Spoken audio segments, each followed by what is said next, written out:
தைப்பூசம் விரதம் நாள் 20 ஆருத்ரா தரிசனத்தை பார்க்கறதுக்காக நாங்கள் எந்த கோயிலுக்கு போயிருந்தோம்னா சேலம் அம்மாப்பட்டை காந்தி மைதானத்தில் இருக்க குமரகுரு சுப்பிரமணியர் கோயிலுக்கு தாங்க போயிருந்தோம். நீங்கள் இந்த கோயிலுக்கு போனீங்கன்னா எல்லா சாமியுமே பார்க்கலாம். நாங்களும் முருகனை சிறப்பான தரிசனம் பண்ணிட்டு அதுக்கப்புறம் ஆருத்ரா தரிசனம் உங்களுக்கும் காமிக்கிறோம் பாருங்க.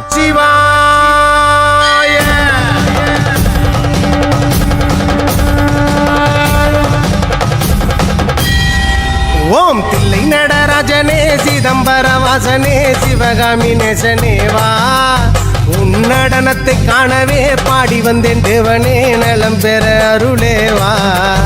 ஓம் தில்லை நடராஜனே சிதம்பர வாசனே சிவகாமி நேசனேவா உன்னடனத்தை காணவே பாடி வந்தேன் தேவனே நலம் பெற. நாங்களும் நடராஜரை சிறப்பாக தரிசனம் பண்ணிட்டு வீட்டுக்கு வந்துட்டு சாமி கும்பிட்டு மதிய விரதத்துக்கு எங்க அம்மா என்னென்ன சமைச்சிருந்தாங்கன்னு பாத்தீங்கன்னா தக்காளி சாதம், சக்கரை பொங்கல், நடராஜருக்கு மிகவும் பிடித்த வெண்பொங்கல்லாம் செஞ்சிருந்தாங்க. சாப்பிட்டு விரதத்தை முடிச்சாச்சு. மீண்டும் தைப்பூச விரதம் 21ஆம் நாள் சந்திப்போம்.